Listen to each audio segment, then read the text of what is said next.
Well, good morning, everyone. I appreciate you showing up this morning.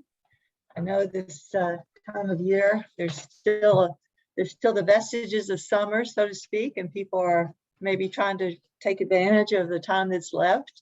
But on the other hand, there's so much going on that perhaps this pause is probably one of the most important things we can do to help ourselves, you might say. So again, I welcome you to this August session of Sacred Silence. A reminder that we are co-sponsoring this program by the Interfaith Center of Arkansas and the Arkansas House of Prayer. I think all of you know, but I'll share it again. The Arkansas House of Prayer is an interfaith haven set apart in nature, dedicated to contemplative prayer, meditation, and quiet, where all are welcome. Created in 2011, the Interfaith Center's mission is to reduce the hatred and fear among the world's religions by providing education, promoting dialogue, and providing relationship building opportunities among people of different faiths.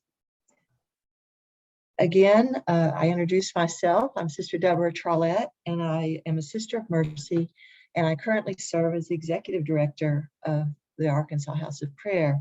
And for this session, I'm also very, very grateful to the Reverend Stephanie Fox, who is the Associate Director of the Arkansas House of Prayer, who will be providing all the technical support we need for this program. I think this particular group knows, but I'll remind you again, these 4 sessions are held on the second Tuesday of the month.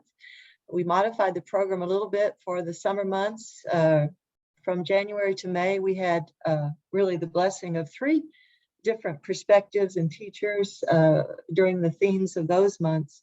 And then we modified the program just for these 4 months to have just either the Reverend Susan Smith or myself be the one presenter. And then hopefully in October, we hope we can kind of recruit our 3 perspective teachers again and go back to that format.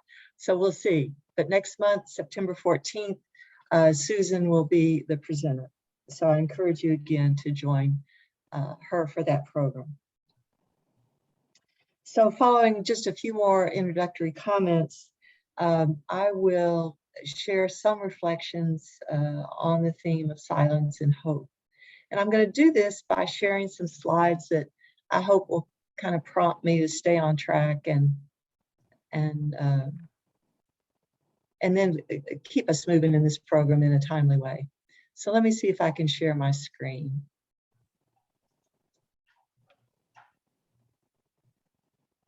Okay, there it is.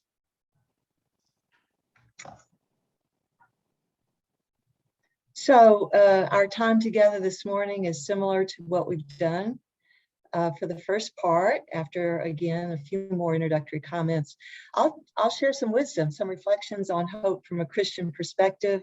And I'm drawing from several resources that I guess maybe have helped me look at hope in a little different way, particularly during these very, very challenging times.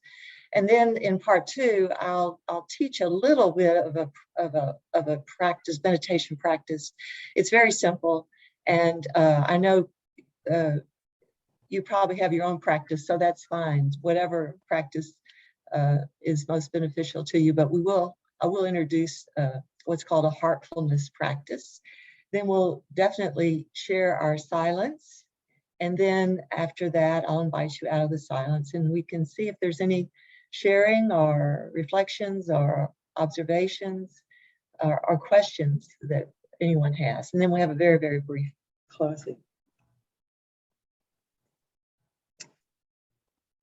A reminder also that these sessions are recorded. So we want to make sure that folks who aren't able to join us today could have the benefit of these programs. So they are posted on the Interfaith Center YouTube channel, and they're also posted on the Arkansas House of Prayer website. But if you're uncomfortable being seen, during the meditation time or anytime, just simply remember to turn your camera off. Okay. So I want to begin with the Christian symbol of hope, and it's based on a scripture passage from the letter to the Hebrews. But I want to begin even before that and just kind of, you might say, confess that I was taught as a child the catechism of the Catholic Church. And I was really good at memorizing the answers. I was really good at it. In fact, I was so good at it in the 3rd grade, I won the trophy because I knew all the answers. So at that young age, I could tell you with great confidence that there were 3 theological virtues: faith, hope, and love. And certainly without a lot of understanding, I could have probably also recited that a theological virtue is an unmerited gift from the divine, a grace that enables followers of Christ to participate in the divine nature. Now, way more than half a century later, I can say that I have experienced this gift, the pure grace of faith, hope, and love. And I have a bit more understanding. And I know for sure that these are the gifts that prompt my heart as a follower to want to live and move and have my being in relationship to the one God. A mysterious God that I've come to know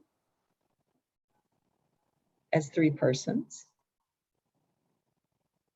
separate or distinct but not separate: Father, Son, Holy Spirit.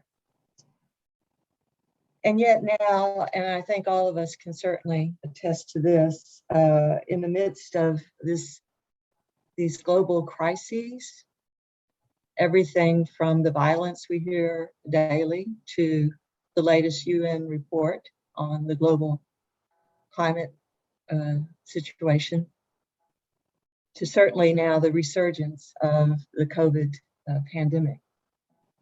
Every day we find ourselves challenged to live out of this gift within us of hope with greater confidence, and not the 3rd grade confidence that knew all the answers, but certainly a more authentic hope and confidence in this God that I believe has a home anchored within my own heart.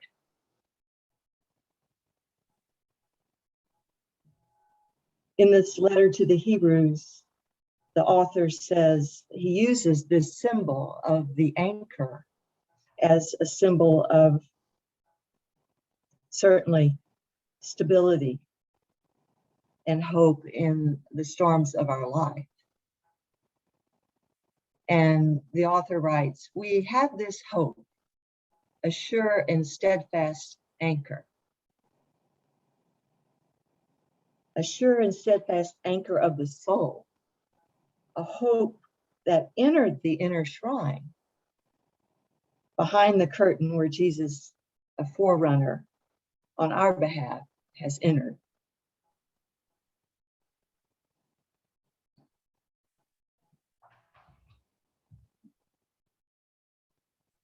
When I practice silent prayer, I respond to the deepest desire of my heart, which is union with this one God, divine.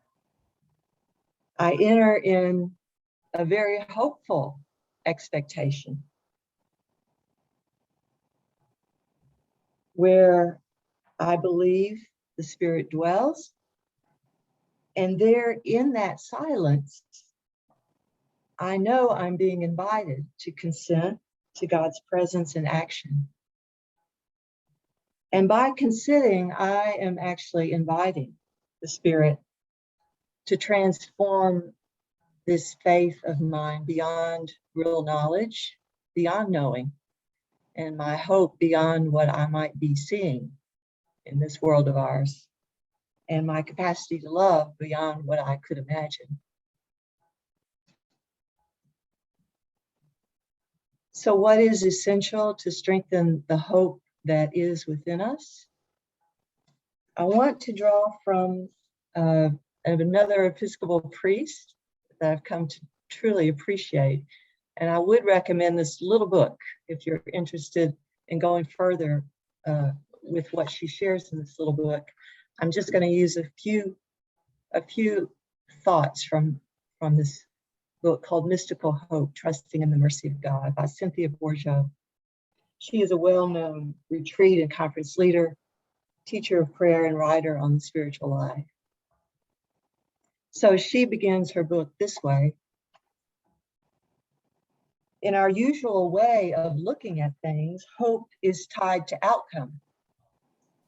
We would normally think of it as an optimistic feeling, or at least a willingness to go on, because we sense that things will get better in the future.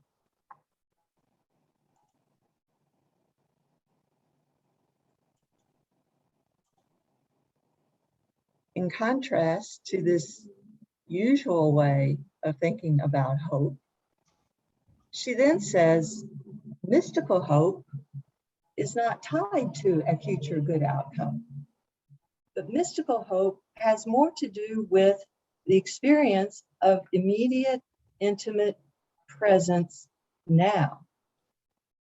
And it bears fruit mysteriously at the interior psychological level within, rather than from outward expectations met.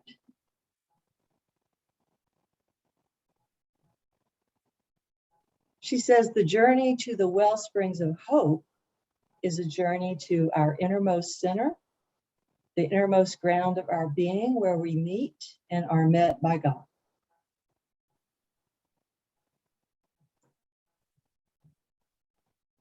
She then quotes another spiritual master, Bede Griffiths, who was a great contemplative teacher, who says that there are three routes to the center.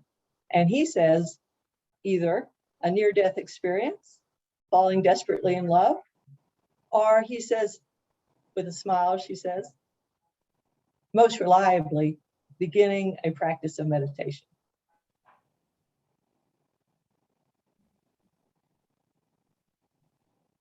So again, what is essential to strengthen the hope that is within us? Well, I'm making the case, something that I think you all know well, that she says more than any other spiritual practice, meditation nurtures the latent capacities within us that then can perceive and respond to the divine hope that is within us.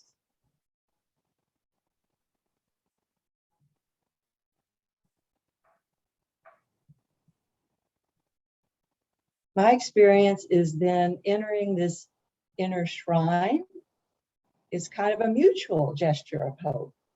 It's not only on my part, a gesture of confident expectation that God will be transforming and working on me, a lot of times in secret, because I don't really know what's happening. I have to just trust.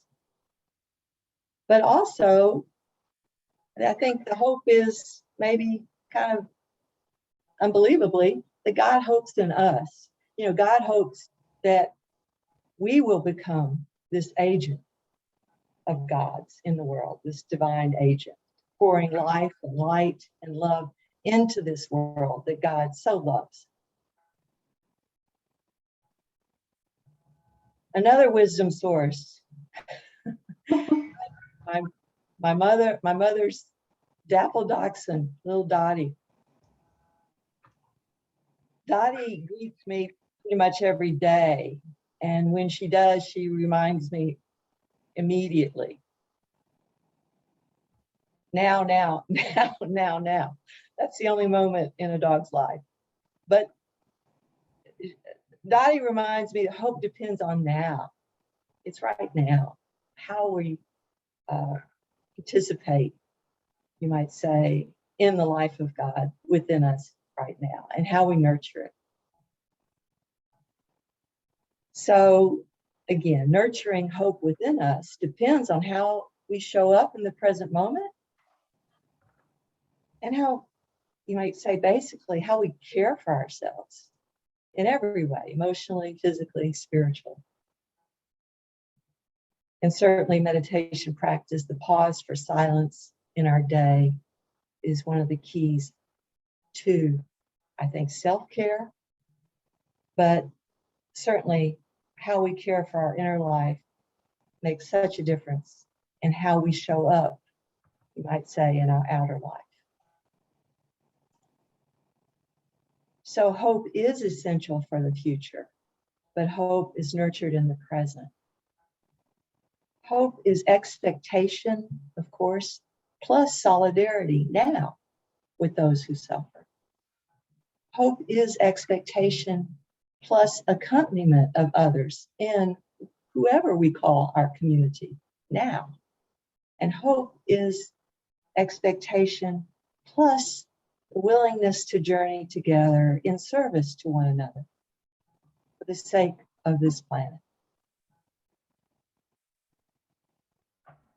So the inner and the outer certainly are connected, and one impacts the other.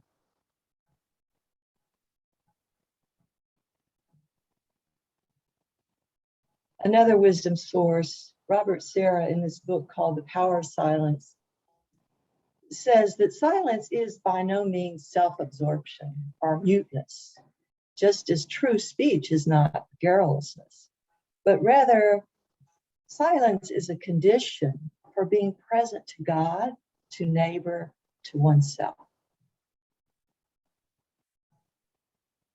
So just again, to kind of recap some of the things that I've learned, a silent meditation practice can keep me anchored deeply in divine presence, in the present, which is the gift given at every moment of our conscious awareness. That's the now, now, now. And because of that, then by this grace of presence, I can be more deeply present, or maybe the words available to others.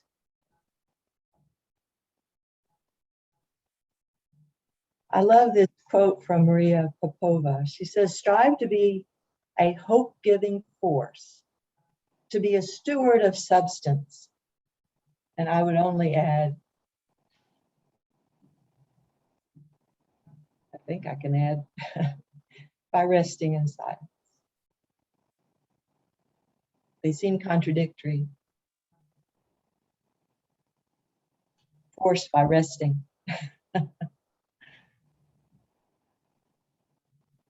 So just offer a brief pause for your own personal reflection. You know, you have spiritual practices that have helped you anchor the hope that is within you. So what are those practices?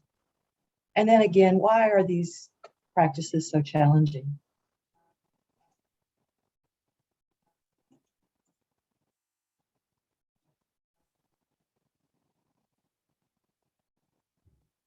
Say no more.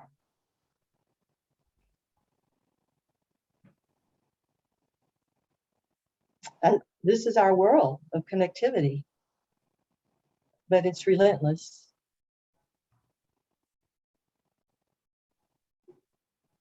But what about the interior noise?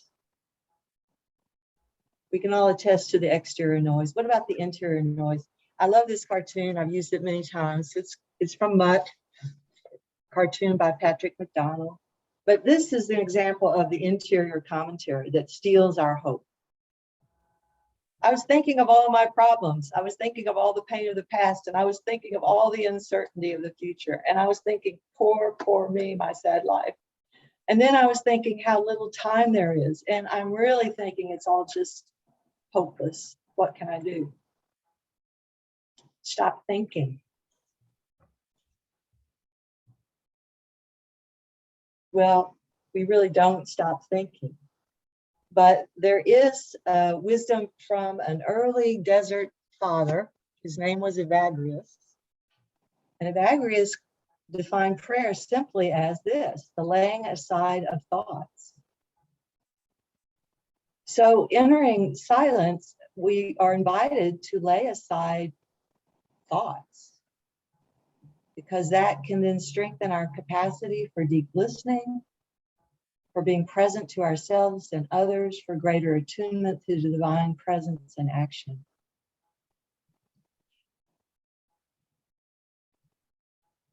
Another source of wisdom, Dr. David Burns, categorizes our distorted thoughts, and he puts them in all these categories. And it just, to me, again, supports this need of ours to be able to lay aside our thoughts and to notice when we've gone off into distorted thinking. There is so much in the airwaves these days that's reactivity.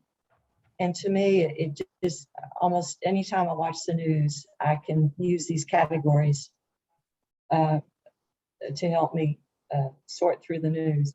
It's the all or nothing thinking, overgeneralizations, a mental filter that just tends to filter out the positive. Close to that is just discounting the positive, just all the cynicism. Our ability to jump to conclusions like mind reading and fortune telling, especially in relationships. Oh, I just knew she was going to say that. I just knew she was going to do that. The way we're able to magnify or minimize reality beyond what's real. And then what I call going into the ER, the emotional reasoning. Peculiar tendency we have for shoulding on ourselves, they say. Self-labeling, the blame game, so much of that going on these days. We can blame ourselves, we can blame others. So again, we have these commentaries. The interior noise makes it hard for us to be present to anyone or anything, and particularly to welcome anyone or anything into our lives in a loving, kind way. So again, the inner and the outer are so deeply connected. So I think we are ready to share some silence. And what I would simply do now is just invite you to a very, very simple practice called heartfulness. It's from another wisdom source for me. His name's Robert Sardello, in a book called Heartfulness.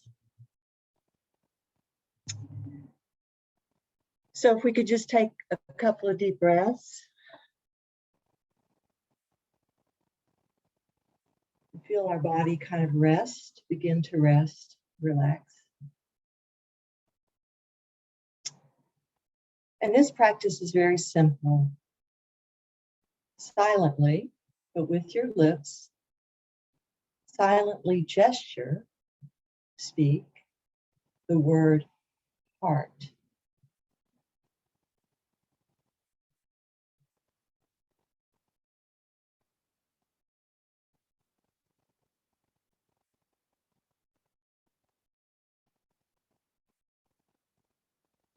Sense a bodily resonating of the word, as if the whole of silence reconfigures itself as an intense felt silence at the place of the heart.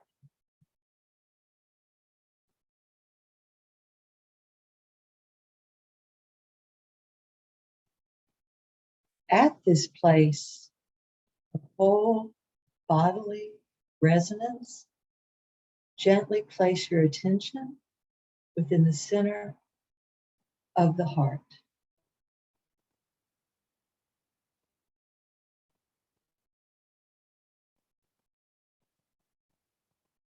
If anxiousness arises, whatever arises, do not resist. Simply return to heart awareness.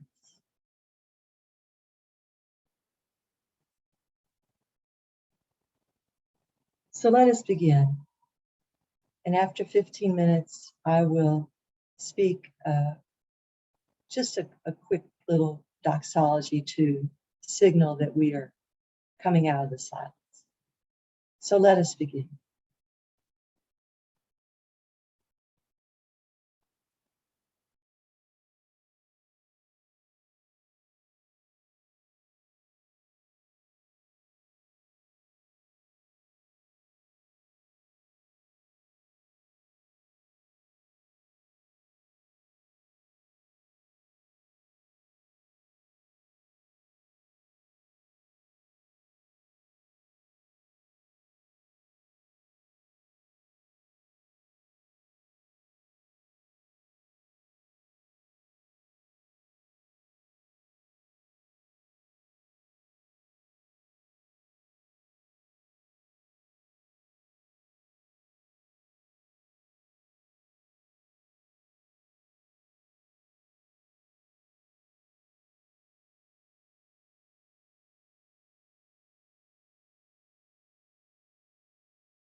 Glory to you, God of all peoples and of many names, our healer and friend.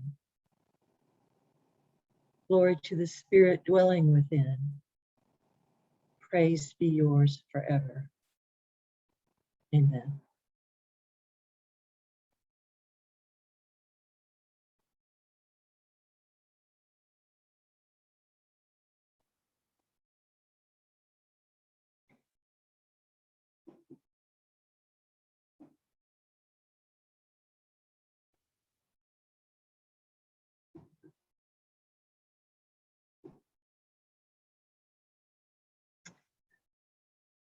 Generally, at this time, we open the opportunity, excuse me, for either any reflection, any question or answer that we can share with one another from our experience. Again, we never judge the quality of what the experience is. That's the secret, you might say, of how the divine works. We never quite know, but sometimes we have what we would call a very deep experience. Other times we're not sure anything happened. We may struggle the whole time to notice our thoughts and lay them aside for the whole entire period. So whatever the experience is, we accept it and really cherish the time we had. So let's just start with maybe any comment, any question, any reflection anyone would like to share.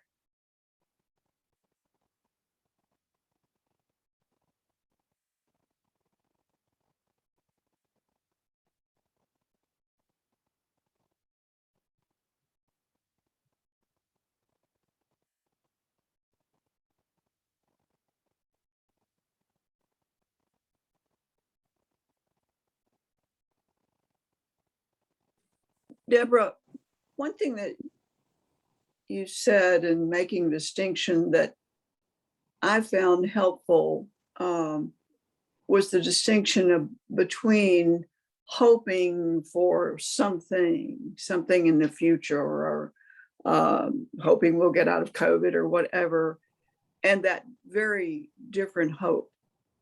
That hope, I can't remember from my notes right now how you expressed it, but a very different hope that has very little to do with the future, but rather lives you in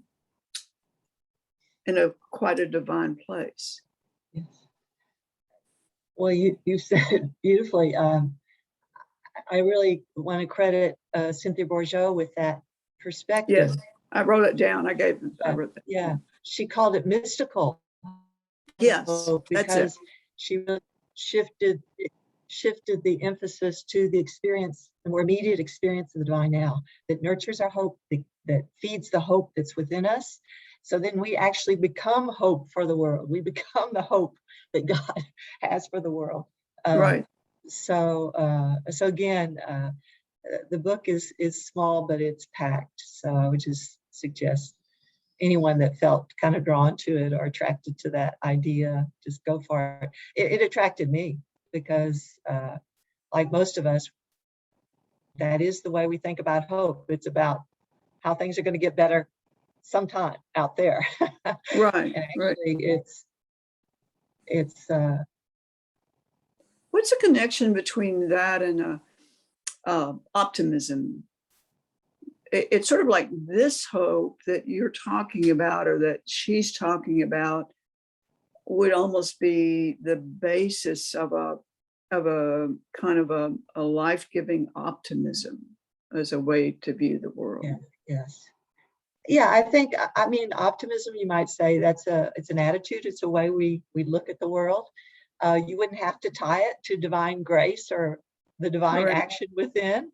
But certainly, I think she would say, by faithful meditative practice, we are consenting to this divine action within us that transforms us, that then gives us kind of the eyes that see differently. Yeah, You know, it's the all is well and all shall be well. yes, yes, exactly. Beautiful. That's Yeah. it. Yeah. Thank you. It comes from the inside out. Come from you. Thank you. Mhm. Thank you.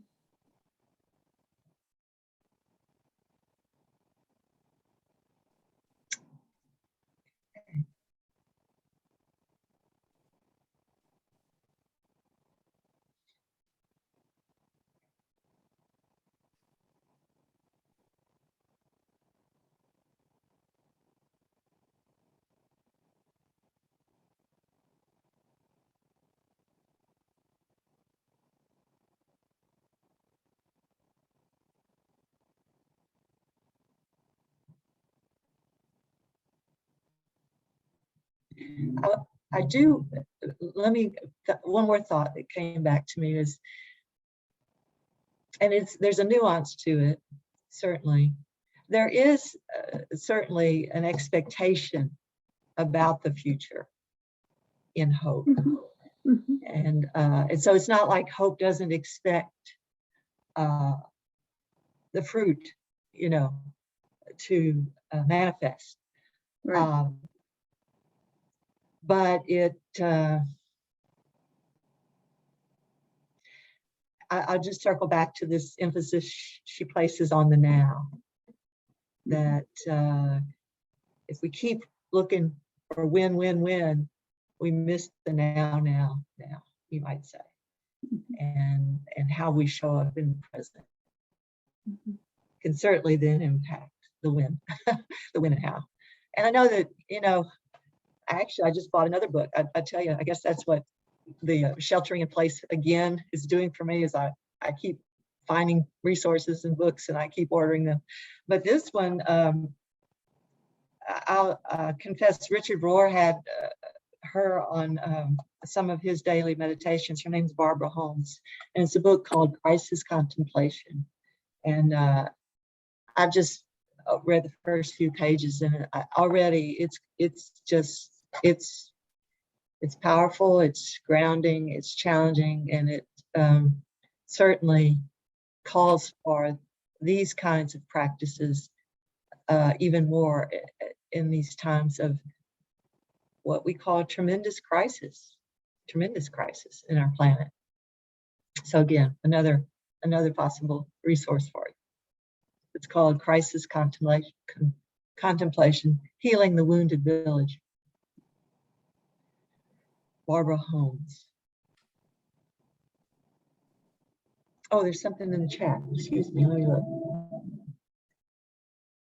Oh, I love Mutt's cartoon. I'm always told people that I sometimes think too much about what I'm thinking about. Thank you. Yes. We overthink. But the good news is we are more than our thoughts, because we can notice. We can actually have that moment of grace where we notice we're overthinking. So we're not our thoughts. Our thoughts are important, certainly. It's a gift we have, our mind. And yet, we're more than that. And meditation teaches us we're more than that. Mm-hmm. And there's another level of awareness that we reach through meditation, that, the more we practice, you might say, in the inner shrine or the inner sanctuary or the heart, the more then when we kind of, and Thomas Keating talks about this, it manifests in our day-to-day lives, like, oh, there's so much we have noise, and we've been conditioned to respond in so many ways that are just almost automatic. But the one helps us pause in the other and notice. And then that's where the interior freedom comes.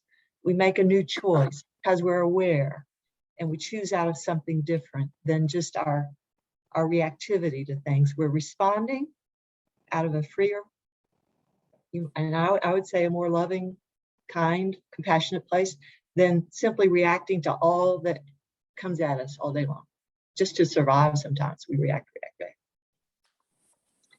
So the thinking is, it can serve us, but, there's more that an awareness can bring, so that our thinking can serve us in the right way, not in a reactive way.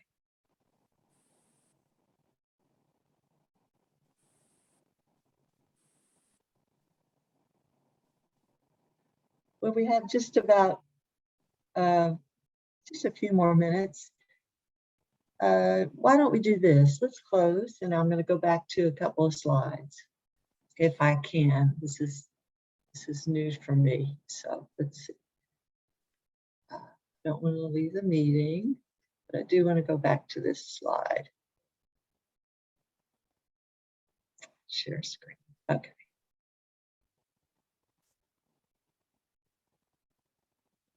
Okay. So maybe just this final invitation to reflect on your experience of the last hour. It's very simple. And again, feel free to do this or not. But it's kind of another version of Lectio, what we call Lectio Divina, where rather than explain or talk, you simply share a phrase, a thought of, 2 or 3 words, not a long thought, a phrase or a simple one word that rises in your heart as we bring this time to the close. A word or phrase that comes up from your heart. So anyone is welcome. And if you wish, you can put it in the chat. Notice that Patty said, keep hope present. Ah, beautiful. Keep hope present. Beautiful.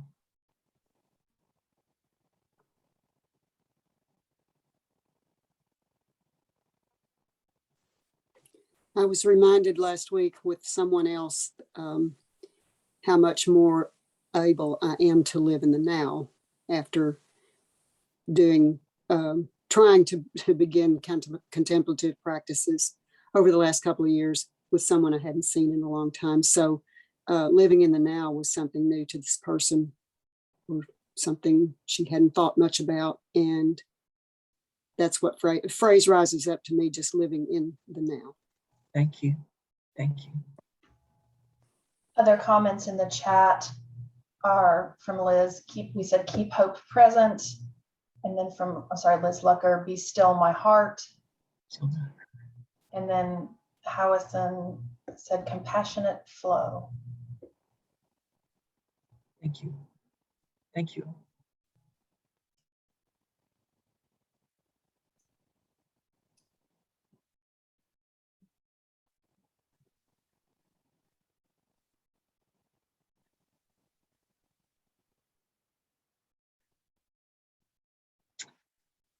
Present, being peace.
Be peaceful, be peaceful within and without.